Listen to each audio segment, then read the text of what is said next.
बहुत लोग क्या करते हैं ना, जमीन को बेच लेंगे। ये जो जमीन का टुकड़ा आप देख रहे हैं इसको बेच लेंगे, पैसा ले लेंगे। जमीन को क्या करते हैं, लिख भी देते हैं, लेकिन जब जमीन देने की बात आती है तो उस पर किसी प्रकार का विवाद या उस पर किसी प्रकार का अड़चन जो है वो लगा देते हैं। अब उनका नियत सही नहीं है, इसीलिए ऐसा करते हैं। तो देखें, ऐसे केस में क्या होता है कि जमीन जो आपको दिया गया है उसका पोजीशन आखिर कैसे प्राप्त करेगा कोई, और उसके लिए आज जो हम हाई कोर्ट का ये फैसला लाए हैं आपके लिए, वो सबसे लेटेस्ट फैसला है, हाल का फैसला है और ऐतिहासिक फैसला है। जमीन अगर जो है एक तरह से कब्जा आपका है, जो जमीन आपको मिलना चाहिए, उस जमीन पर अगर कब्जा है, आपके पास जमीन की रजिस्ट्री है, आपके पास जमीन का दाखिल खारिज है। देखिए, जब भी कोई जमीन खरीदता है, मान लेते हैं ये जमीन खरीदा, तो उसके एवज में जो भी पैसा था वो पैसा दे दिया गया। पैसा अगर दे दिया गया तो उसके बाद क्या होता है कि जमीन मालिक के द्वारा जमीन की रजिस्ट्री होती है, और यानी रजिस्ट्री हुआ, और उसके बाद क्या हुआ, यानी ये जो है ना, रजिस्ट्री को आप ऐसा बोल सकते हैं हिंदी में कि ये जो है यहाँ पर विक्रय विलेख है, सेल्डिड है। तो ये जो एक तरह से डॉक्यूमेंट है तैयार हो गया। अब इसके बाद इस रजिस्ट्री को अप्लाई किया जाता है कहां पर, दाखिल खारिज के लिए। तो दाखिल खारिज यानी राजस्व रिकॉर्ड में भी जो है नाम दर्ज कराना होता है ताकि सरकार को आप टैक्स दे सकें। तो राजस्व रिकॉर्ड में भी नाम दर्ज हो गया, जमीन का दाखिल खारिज भी हो गया, कोई तरह का दिक्कत नहीं, कोई तरह का समस्या नहीं, ये सारा कुछ हो गया। लेकिन अब समस्या कहाँ है, सबसे बड़ी चीज एक समस्या है जमीन के पोजीशन में, यानी जमीन पर एक तरह से जो व्यक्ति है वो कब्जा किए हुए है, और वो जमीन जो है लिख तो दिया, पैसा ले लिया, लेकिन सही तरीके से पोजीशन नहीं मिला। यानी इसको ऐसे समझ लें, सही तरीके से पोजीशन नहीं मिला। तो हमारा कानून क्या कहता है, और इसको लेकर आखिर जो फैसले आ रहे हैं या फैसले हो रहे हैं, वो फैसले में आपको क्या देखने को मिलेगा। आज हाईकोर्ट का जो ऐतिहासिक फैसला है उसमें आप जो है जाकर देखेंगे कि आखिर इसमें क्या कहा गया। हम भी आपको बताएंगे कि इस जजमेंट के बारे में, इस फैसले के बारे में। देखें, ये जमीन है, अब जमीन हो या मकान हो, दोनों के केस में क्या होता है, जब आप उसको खरीदने लगे ना, तो सबसे पहले कुछ जो बात है वो जरूर आप ध्यान देंगे। ये जमीन का जो टुकड़ा है, अब ये जमीन आप खरीद रहे हैं, तो सबसे पहले आपको खुद पता होना चाहिए कि कहाँ खरीद रहे हैं, कौन सा प्लॉट जो आप खरीद रहे हैं। मान लेते हैं ये जो आप देख रहे हैं पेड़ के साइड में आप खरीद रहे हैं, ठीक है। तो इसमें क्या होता है कि जमीन आप जैसे आप इस तरीके से अगर खरीद रहे हैं, इस तरीके से जमीन खरीद रहे हैं, तो एक तो जमीन कागजात पर जमीन का जो पोजीशन है ना, वो पोजीशन डिक्लेयर होना चाहिए। जमीन का कह सकते हैं जो है चौहद्दी, वो क्लियर होना चाहिए। साथ में जो है जमीन का एक तरह से जो एरिया है, यानी फ्रंट आगे कितना फीट है, कितना मीटर है, जो भी है ना, कितना गज है, ये सारा कुछ जो है ना ये मेंशन होना चाहिए।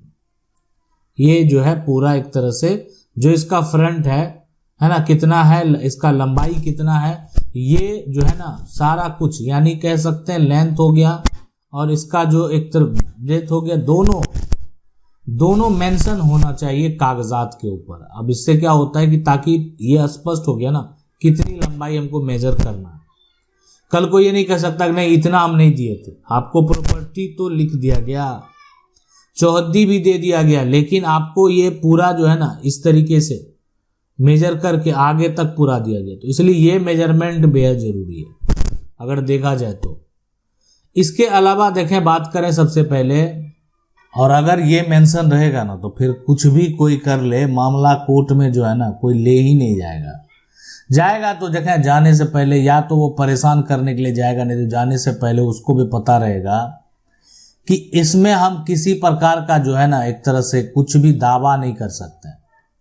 लेकिन जहां पर जो है जो मेंशन किया गया है वो सही तरीके से नहीं किया गया आपके कागजात में, उसी में तो विवाद हो रहा है। तो आज ये परेशान है अपने जमीन को लेकर, अपने प्रॉपर्टी को लेकर, और परेशान होने की असली वजह क्या है, जमीन रजिस्ट्री है, दाखिल खारिज है, लेकिन इनके पास सही से जमीन का पोजीशन नहीं है, सही से पोजीशन यहाँ पर पोजीशन नहीं है। और कारण पोजीशन नहीं होने का इसलिए कि इनको जमीन का जो मालिक है वो जमीन को किसी तरीके से मेजर करके दे दिया गया, जबकि इस प्रकार से जमीन को खरीदे नहीं थी। इसलिए कागजात को देखना, कागजात को सही तरीके से वेरीफाई करना, कागजात में मैप में ये डिफाइन करना कि आपका यहाँ पर आगे से कितना बाय कितना का प्लॉट है, ये मेंशन कर देना। इससे क्या होता है? इससे होता है कि भविष्य में विवाद उत्पन्न होगा ना तो उतना बाय एरिया फ्रंट निकाला जाएगा, और नहीं एक तरह से अगर किया जाएगा, ठीक है, गलत तरीके से किया जाएगा तो फिर समस्या उत्पन्न होगा अगर कोई दूसरा व्यक्ति बगल में ले लिया तो। इसलिए कि आपका पोजीशन कानूनी तरीके से ये मान्य हो जाएगा। अगर मान लेते हैं किसी का जो है एक कह सकते हैं 30/50 का प्लॉट है, अब ये डिफाइन हो गया कि इनका प्लॉट 30/50। तो अगर ये डिफाइन हो चुका है तो ऐसे सिचुएशन में, ऐसे कंडीशन में ये 30/50 को ही मेजर किया जाएगा। अब ये डिफाइन ही नहीं है, आपको सिर्फ आगे कौन है, पीछे कौन है, साइड कौन है, ये डिफाइन है। तो ऐसे सिचुएशन में जो है यानी आपको अभी क्या हो गया कि फ्रंट से बस सिर्फ 50 तक जाना है, और अगर शेष बचा हुआ है दूसरे का हो जाएगा। लेकिन अगर आपको ये डिफाइन नहीं है तब यहाँ से अगर मेजर किया जाएगा तो आप कह सकते हैं कि आपका ये जो है ना हो सकता है 70 हो जाए और ये आपका 20 हो जाए। तो आप समझ सकते हैं कि आपका प्लॉट ऐसे कितना लंबा हो जाए, जो आप नहीं किए थे, ऐसा आप नहीं खरीदे थे, लेकिन कागजात पे मेंशन ना होने की वजह से ये समस्या उत्पन्न हुआ। तो इसलिए ये देखना यहाँ पर बेहद जरूरी है। अगर आप देखेंगे तो समस्या नहीं आएगा। अब बात करेंगे हाई कोर्ट का उस फैसला का। तो देखें जिसके बीच में विवाद हुआ, सबसे पहले देखेंगे ये जो है ना कहाँ का, कौन सा हाई कोर्ट का है। तो ये है मध्य प्रदेश हाई कोर्ट, मध्य प्रदेश यहाँ पर उच्च न्यायालय का ये फैसला है। अब किसके बीच में विवाद हुआ? न्यायालय। अब जो विवाद हुआ जिसके बीच में, उसका नाम है सुंदरलाल, यहाँ पर सुंदरलाल, ठीक है।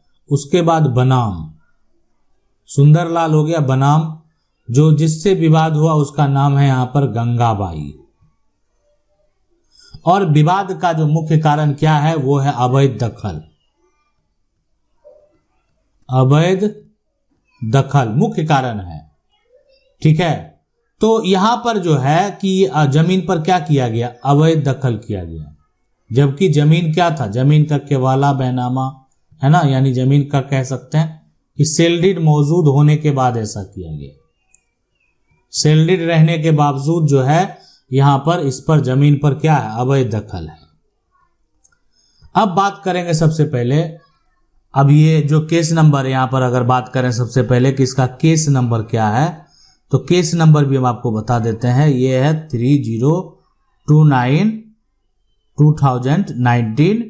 अब ये जो जजमेंट है, फैसला है, और ये फैसला यानी 2025 का फैसला है, यानी 2025 में ये जजमेंट दिया गया, फैसला दिया गया। अब ये जजमेंट को अगर आप जाकर पढ़ेंगे तो इस जजमेंट में जब आप देखेंगे ना तो वहां पर ये जो विवाद हुआ है, विवाद होने का मुख्य वजह जो है वो है कि कोई संयुक्त परिवार है, ज्वाइंट फैमिली जिसको आप बोलते हैं, परिवार में बहुत सारे लोग हैं, बंटवारा नहीं हुआ है, तो संयुक्त फैमिली की संपत्ति का जो आय है ना, कि संपत्ति की आय, तो ज्वाइंट फैमिली जो है, ज्वाइंट फैमिली जो एक तरह से है आपस में, उसकी जो प्रॉपर्टी होती है, उससे जो इनकम होता है, तो उससे उसके आय से क्या हुआ कि वो मकान खरीद लिया। कौन? जो भी खरीदा, ठीक है, यानी खरीदा कौन? नाम भी बता देते हैं। खरीदा है यहाँ पर रामेश्वर लाल। कौन है ये? अरे ये जो है एक तरह से मकान जो है, जो कि रामेश्वर लाल जो है ना, गंगाबाई के नाम से ये खरीद लिया, ठीक है। पत्नी है गंगाबाई, होता है ना कि घर का सदस्य है रामेश्वर लाल और अपनी पत्नी के नाम से जाकर मकान खरीद लिया, जमीन खरीद लिया। तो इसी को लेकर अब विवाद खड़ा हो गया। विवाद तो करेगा ही। अब मान लेते जो हिस्सेदार है वो देखेगा ये तो देखें खेती कर रहा था, ठीक है, ये ज्वाइंट में खेती कर रहे थे और आप अपने नाम से ये खरीद लिए, इसका मतलब है आप उनको कोई भरोसा किया। देखिए परिवार में ज्वाइंट में क्या होता है कि अगर आप बहुत सारे हिस्सेदार हैं, ठीक है, कोई बाहर रह रहे हैं, तो जो भी सभी का इनकम है, शेयर है, सभी को डिवाइड कर देना चाहिए। सभी को अपना खर्च है, सभी को अपनी ज़रूरतें हैं। अब उसमें आप अगर जमा करेंगे और अपने नाम से अगर प्रॉपर्टी को खरीदेंगे तो वैसे सिचुएशन में क्या होगा कि देखें, वैसे सिचुएशन में कोई समस्या नहीं है। अगर आप ऐसा करते हैं तो कोई समस्या नहीं है, लेकिन इस पर हक का दावा किया जा सकता है और आपको साबित करना पड़ेगा कहां से पैसा लाए, कहां से इनकम आया। तो ये जजमेंट है, यानी आप जाकर ये जजमेंट निकाल कर पढ़ेंगे तो पूरा समझ में आएगा।